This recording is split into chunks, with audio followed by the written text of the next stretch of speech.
Selamat pagi, semoga ibu bapak dan saudara-saudara semuanya dalam keadaan sehat dan tetap semangat.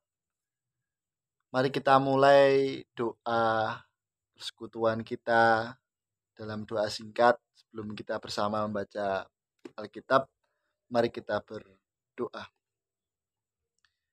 Tuhan yang penuh kasih, kami mengucap syukur Tuhan, kami boleh bersama akan belajar, merenungkan, memahami bersama apa yang menjadi firman-Mu dalam Alkitab. Kiranya Tuhan yang memampukan kami untuk dapat melaksanakannya dalam kehidupan kami sehari-hari.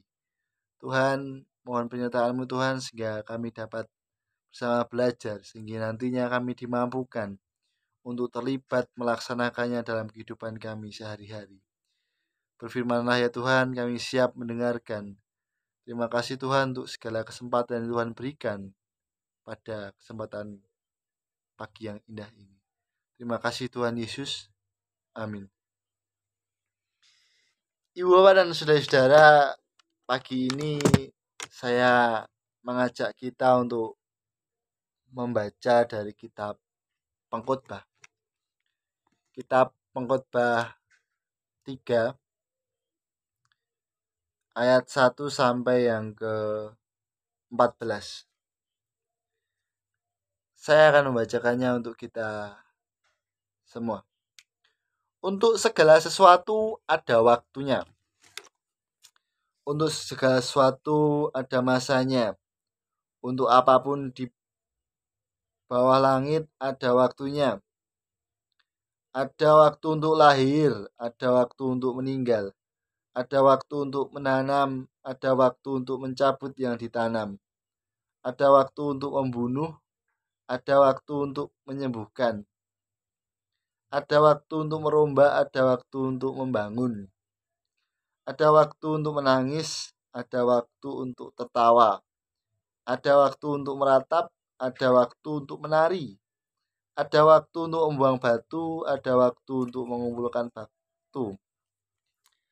Ada waktu untuk memeluk, ada waktu untuk menahan diri dari memeluk. Ada waktu untuk mencari, ada waktu untuk membiarkan rugi. Ada waktu untuk menyimpan, ada waktu untuk membuang. Ada waktu untuk merobek, ada waktu untuk menjahit. Ada waktu untuk berdiam diri, ada waktu untuk berbicara. Ada waktu untuk mengasihi, ada waktu untuk membenci. Ada waktu untuk berperang, ada waktu untuk damai. Apakah untung pekerja dari yang dikerjakannya dengan berjerih payah? Aku telah melihat pekerjaan yang diberikan Allah kepada anak-anak manusia untuk melelahkan dirinya. Ia membuat segala sesuatu indah pada waktunya. Bahkan ia memberikan kekekalan dalam hati mereka, tetapi manusia tidak dapat menyelami pekerjaan yang dilakukan Allah dari awal sampai akhir. Aku tahu bahwa untuk mereka tak ada yang lebih baik daripada bersuka-suka dan menikmati kesenangan dalam hidup mereka, dan bahwa setiap orang dapat makan, minum, dan menikmati kesenangan dalam segala jerih payahnya. Itu juga adalah pemberian Allah. Aku tahu bahwa segala sesuatu yang dilakukan Allah akan tetap ada untuk selamanya. Itu tak dapat ditambah dan tak dapat dikurangi. Allah berbuat demikian supaya manusia takut akan Dia. Yang sekarang ada dulu sudah ada, dan yang akan ada sudah lama ada, dan Allah mencari yang sudah lalu. Demikianlah pembacaan Alkitab kita. Yang berbahagia ialah mereka yang sama-sama mendengar, merenungkan, dan melaksanakan dalam kehidupan sehari-hari. Haleluya.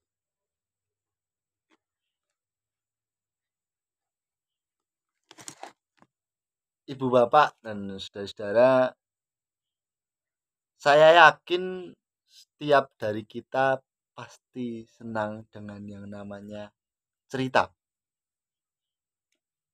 Minimal menceritakan apa yang menjadi perasaannya. Misal, jenuh sekali, bosan, marah dengan keadaan. Bercerita, saya mau cerita belangkonnya baru. Saya mau bercerita soal hal-hal yang menakjubkan dalam kehidupan. Ada banyak cerita. Setiap hari kita mendengar cerita. Ibu bapak dan saudara-saudara, ketika mendengar cerita, konon kabarnya, saya pinjam kata-kata Pak Rudi, kita tidak akan pernah menjadi orang yang sama setelah mendengar cerita. Artinya apa? Setiap kita mendengar cerita, kita akan menjadi orang yang dalam tanda kutip terbaharui, dalam artian terkena pengaruh dari sebuah cerita. Misal, cerita yang menyedihkan, sedikit banyak kita akan berempati. Cerita yang lucu, kita akan tertawa menjadi sukacita. Begitu luar biasanya dampak cerita dalam kehidupan kita. Dan cerita juga bisa mengubah kepercayaan kita terhadap orang lain. Ibu bapak dan saudara-saudara, mungkin juga iman kita bertumbuh dengan cerita. Kita membagikan cerita sukacita kita. Kita membagikan cerita pengalaman getir pahitnya hidup kita, di mana Tuhan menolong kita. Sudah satu hari, berapa banyak cerita yang kita dengar? Ini pagi hari, coba kita lihat sampai malam hari nanti. Ada berapa banyak cerita yang sudah kita dengar? Entah itu kita karena membaca, entah ada yang curhat, entah ada lewat berbagai media. Jangan salah ibu pak, sinetron, film, semua juga menjadi cerita. Bahkan berita juga menjadi cerita. Entah itu cerita menjadi fakta atau itu hanya karangan belaka. Nah, ibu bapak dan saudara-saudara, saya ingin mengajak kita untuk bersama-sama melihat kembali kitab pengkhotbah ini. Mungkin beberapa dari kita tidak asing lagi dengan ayat ini. Menjadi ayat yang favorit mungkin.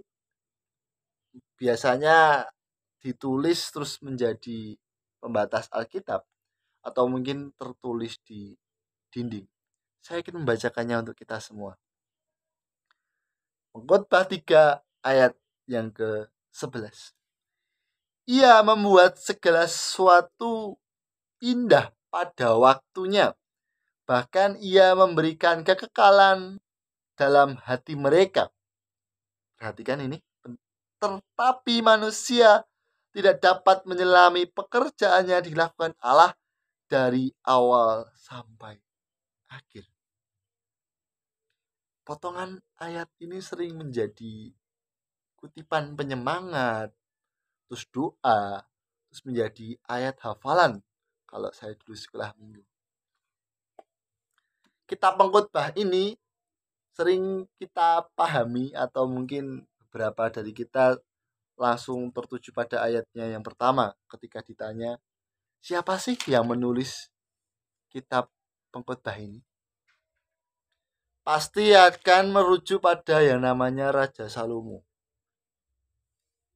Akan tetapi perkembangan dalam diskusi teologis, ternyata kitab Pengkhotbah ini tidak hanya ditulis oleh Raja Salomo. Bahkan mungkin, sangat mungkin tidak ditulis oleh Raja Salomo. Kenapa? Ibu bapak dan saudara-saudara, saya ingin mengajak kita untuk lebih mendalami tentang kitab Pengkhotbah ini. Setidaknya saya menemukan beberapa hal dan beberapa kutipan dari ahli yang menyatakan bahwa kitab Pengkhotbah ini memiliki beberapa inkonsistensi. Apa gue mas? Tidak konsisten, tidak semestinya, kudune ora kaya ngene iki. Yang pertama, kalau kitab pengkhotbah ditulis oleh Raja Salomo, maka bagaimana memaknai ayat yang ke-1, pengkhotbah 1 pasal yang ke-16, ayat yang ke-16. Aku berkata dalam hati, lihatlah aku telah memperbesar dan menambah hikmat lebih daripada semua orang yang memerintah atas Yerusalem sebelum aku. Lebih daripada semua orang yang memerintah atas Yerusalem sebelum aku. Nah, padahal yang memerintah di Yerusalem siapa saja? Israel baru, ada Saul, Daud, Yerusalem.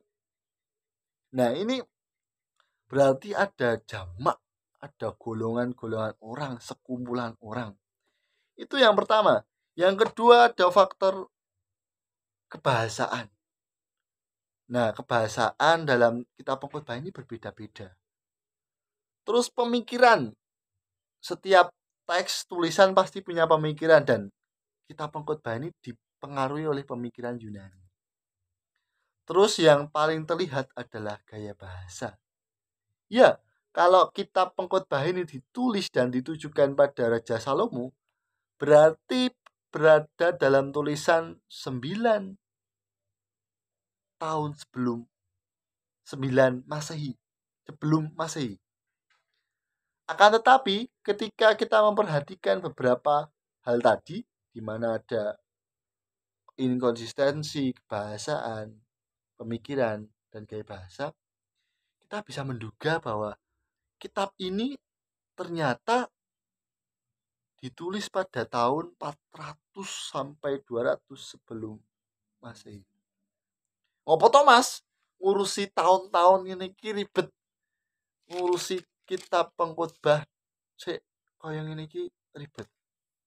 Loh, jangan salah Ibu Bapak dan Saudara-saudara.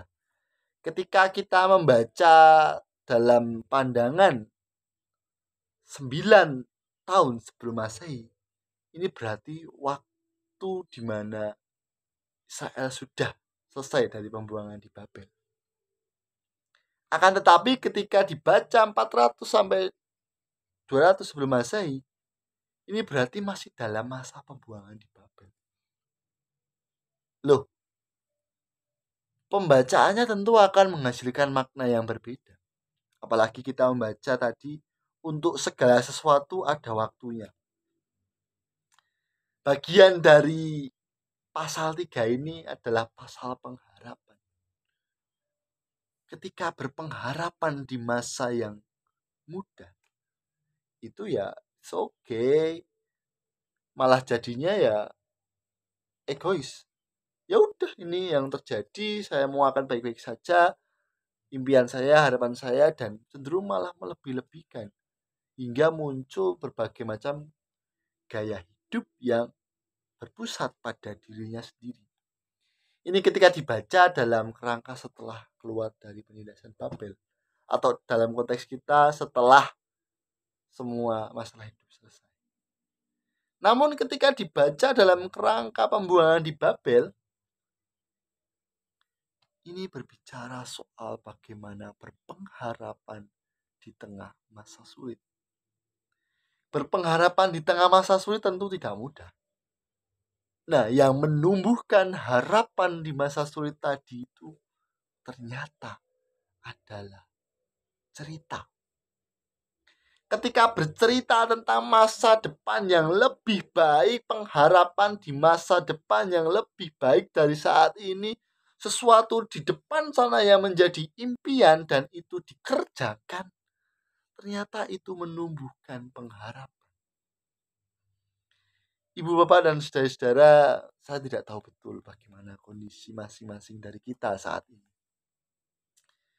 Bisa saja kita dalam kondisi yang tidak baik-baik saja, atau mungkin kita sedang berpura-pura baik-baik saja.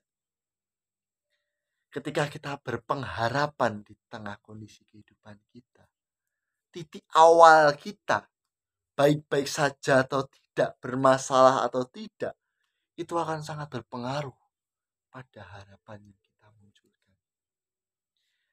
Itu akan berpengaruh pada cerita-cerita yang akan kita bagikan. Ketika kita mendengar cerita keberhasilan orang lain, ketika suasana hati kita tidak nyaman, belum tentu kita akan senang juga. Namun ketika kita sedang terpuruk tapi menerima kisah yang memberikan semangat bagi orang lain, tentu itu menjadi daya yang luar biasa untuk kita melanjutkan kehidupan kita. Sesederhana dengan bercerita. Ada banyak prasangka salah dan gagal karena tidak bercerita. Ada banyak asumsi merusak relasi karena tidak bercerita. Tidak menceritakan, tidak jujur cerita bagaimana seharusnya. Itulah pentingnya kita bercerita dengan jujur di tengah berbagai macam persoalan kehidupan kita. Bukan untuk saling berbagi luka, bukan saling untuk memamerkan luka, tapi untuk saling memberikan pengharapan di tengah cerita-cerita yang kita bagikan. Amin. Saat teduh bagi kita. Tuhan Yesus yang penuh kasih, kami mengucap syukur Tuhan, kami boleh bersama belajar untuk melihat cerita-cerita dalam kehidupan kami. Mampukan kami Tuhan untuk berbagi cerita dengan baik. Mampukan kami Tuhan untuk berpengharapan di tengah kondisi yang terburuk, di tengah kondisi yang mungkin tidak baik-baik saja. Tuhan, Kau yang mengetahui setiap kondisi kami, keluarga kami yang dalam keadaan sakit, kiranya Kau yang menyembuhkan dan menemani. Teman-teman saudara-saudara kami dalam belajar, kiranya Kau yang menyertai sehingga dapat belajar dengan baik, menggunakan kesempatan belajar untuk memuliakan nama Tuhan. Tuhan, inilah doa dan permohonan kami.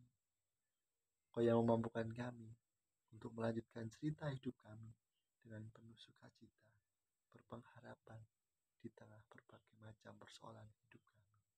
Terima kasih Tuhan Yesus. Haleluya.